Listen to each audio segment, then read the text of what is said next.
Hi, welcome to my channel. Thank you so much for clicking on this video.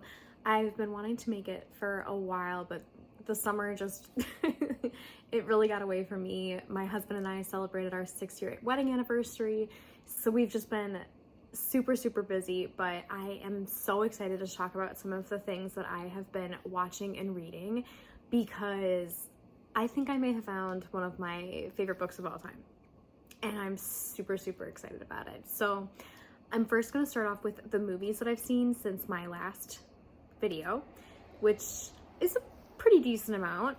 I saw Trap, and it's definitely flawed, but it's a lot of fun. Like, I had a really good time watching it, and then, you know, once you watch it and you kind of talk about it, you realize that some of it was kind of just like very convenient and all that, but it really is a good time, and it really nailed the kind of chaotic energy that you get at a concert, which did really make it a fun setting for a thriller. So I think it's definitely worth watching if you're interested in it, but it is a little bit flawed. It's definitely not perfect, but it's a lot of fun. And then I saw Alien Romulus, and my experience with the Alien franchise is I had never seen any of them, but my husband is a big fan and he really wanted to see the new one.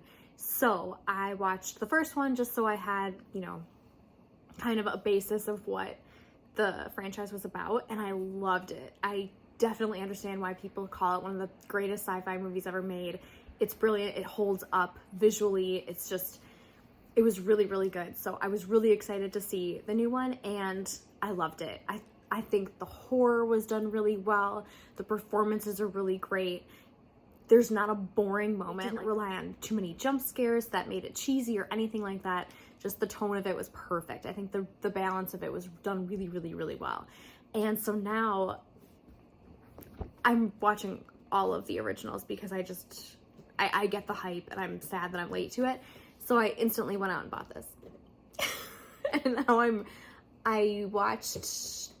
on Aliens 3 now because my husband loves the Alien versus Predator ones, and so he wanted to watch those with me. So before I jump back into these, we watched those, and so far those are not my favorite. But I really enjoyed Alien and Aliens so far, and Alien Romulus, obviously.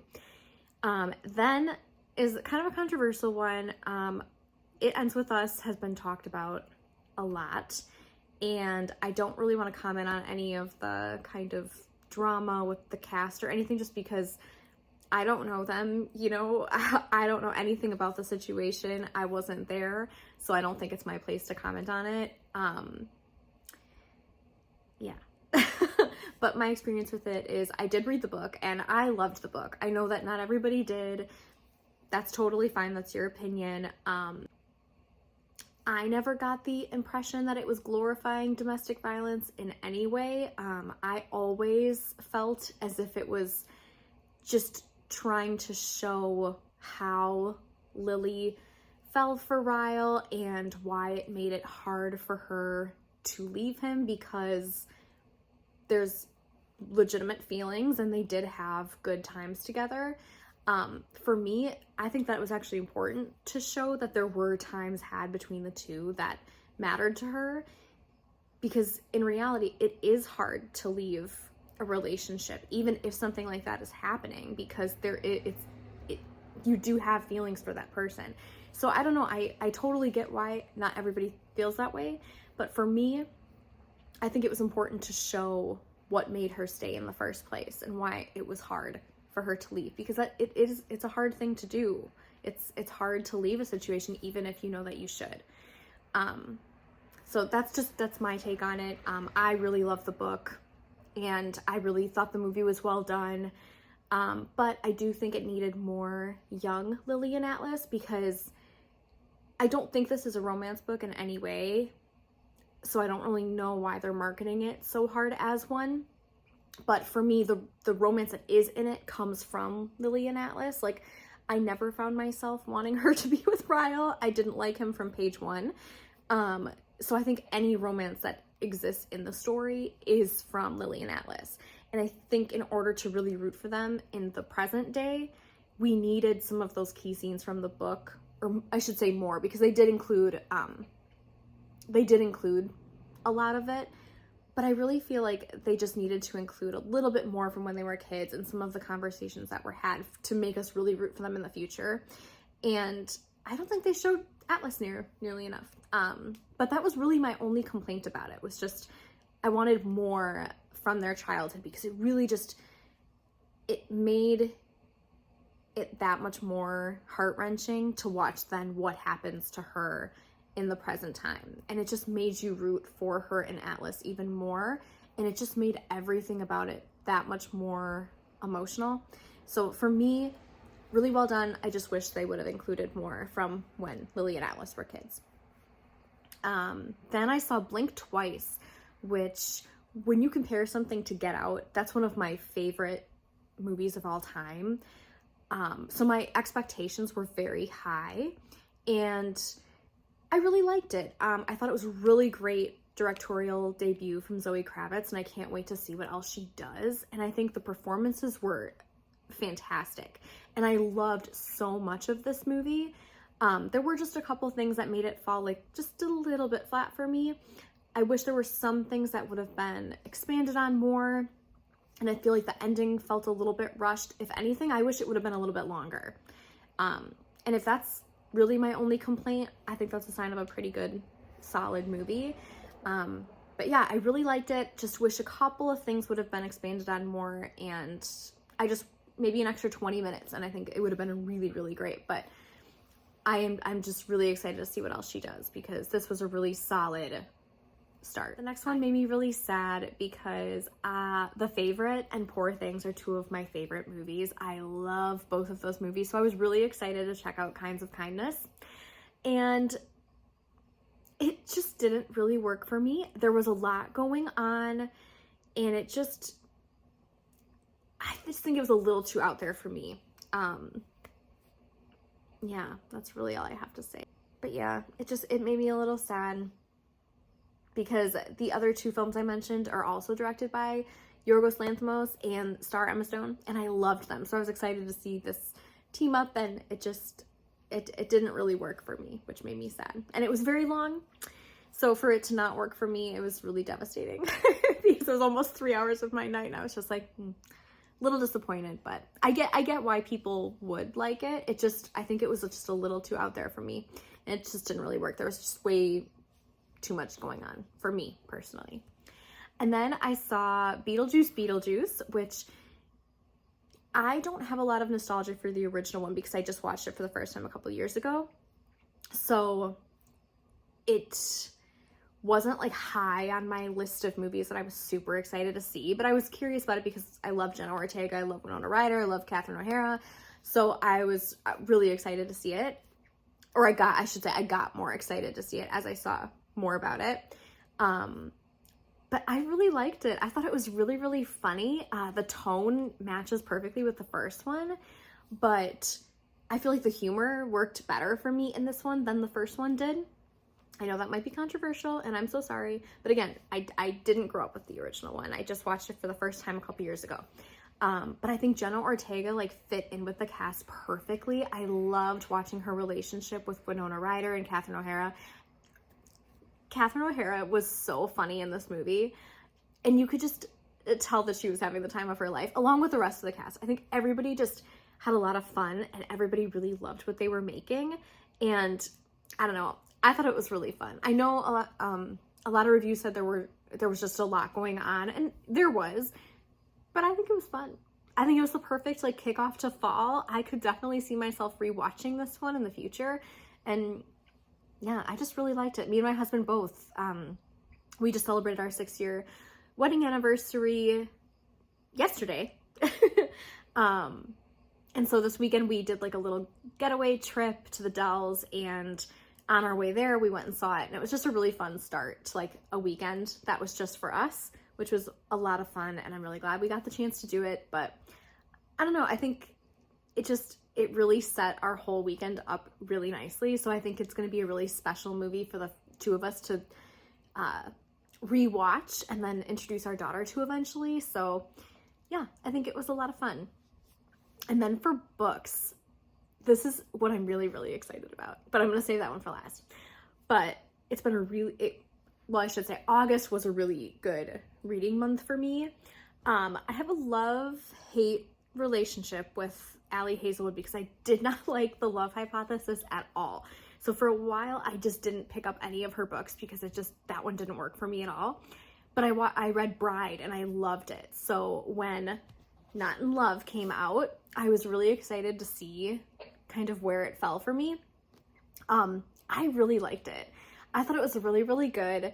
The characters had great chemistry, and I loved that so much of their relationship was just rooted in honesty and being brutally honest with each other. And they did this thing where they would tell each other these like ugly stories about themselves. I loved that they were able to be vulnerable with each other, even if that meant showing sides of one another that aren't the best, because as people, we're all really flawed. And I don't know, I think that made it really realistic feeling to me, is that they were just able to share these things about each other to each other. That probably wasn't said correctly, but whatever, I think you know what I'm saying. But I just love that they were able to show sides of themselves that they were afraid to show other people, but they knew the other person wouldn't judge them for it. And I don't know, I really, really liked it. I tabbed it. I loved it. I recommend it.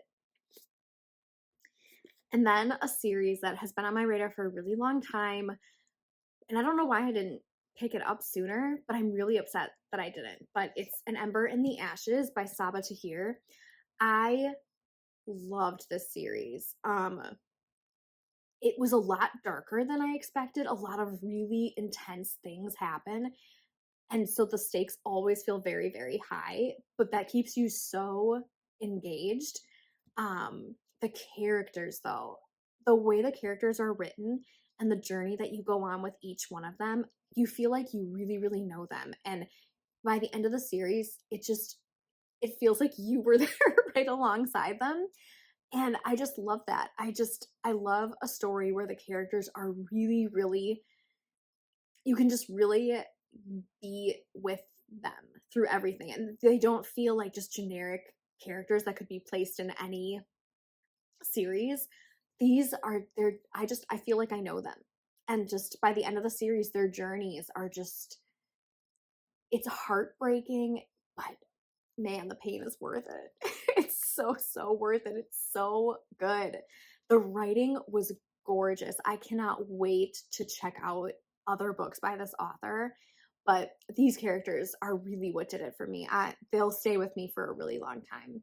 And I think there's a new book coming out, and I'm very, very excited to check it out. And then one that I have been avoiding for such a long time because the movie scared the hell out of me, but I've recently got into Stephen King, and I know that this one is one of his most celebrated books. So Pet Sematary. Like I said, the movie terrified me. Like, I will never rewatch it. The book, though, is so beautiful. It's about grief, and yes, it's scary, but it's also so gut-wrenching, especially reading it as a parent. But I just don't think that the movie captured the intensity of grief and what it means to grieve. I just don't think that it did it. They obviously, they want to make a horror movie, so they capitalized on the horror aspects of it. But I wasn't expecting this book to be as beautiful as it was. I tabbed it so much because, like I said, reading it as a parent, it's through a completely different lens, and I didn't have my daughter when I first watched the movie. So, I mean, obviously, like, the movie is heartbreaking too, but then to watch it through the lens of being a parent, it's a completely different experience. And if you've been avoiding this because you think it's going to be really scary, yes, it has horror elements, but it's so much more than that. And I really recommend checking it out because I really, really loved it. I think this is going to be one of my favorite books by him for sure. I loved it so much. I kept running in to tell my husband, I was like, listen to this line that I just highlighted, and he's looking at me like, okay. But yeah, definitely check it out. Especially especially now because it does have those spooky vibes. It's the perfect time to check it out. So I definitely recommend doing so. And then the book that I have been so excited to talk about, again, it's been on my radar for a little bit now, but for me, when a book is compared to The Hunger Games, I love The Hunger Games. I have read that book 4 years. I've reread it. It's one of my all-time favorite series. So for me, when a book is compared to it, I do what the comparison says and I compare it to The Hunger Games. This book is one of the only ones that I think is worthy of the comparison. Red Rising. I have not even finished it. I am about 170 pages in, and I love it. I think about it all day, every day. I just am like, I can't wait to pick this book back up because I love it. I cried about 40 pages in. Like real tears. Real heavy emotional tears. I just love it. And if you like sci-fi, if you like The Hunger Games, read this book. And that is coming from someone that has not finished it. I know that it's going to be a book series that's going to absolutely take over my life. 100%. Look at that. I'm not even halfway through. But I know that it's going to just completely take over my life. And I can't wait. I can't wait to feel more pain. But I love it so much. I wish my husband read because he would eat this up. It's fantastic. Okay, so that is what I have been reading and watching. Thank you so much for watching this video. I have a lot that I'm hoping to do. I really wanted to make a video with my husband this weekend where we talked about like our favorite fall movies, but we were just too busy enjoying our time together. So, but it is a video I would like to make eventually too. I'd like to include him in some because I think it'd be a lot of fun. But thank you so much for watching. If you liked this video, I would love it if you'd subscribe to see more from me. I'm hoping to be a little bit more consistent with filming now that the summer is kind of slowed down. But thank you so much, and I'll see you next time.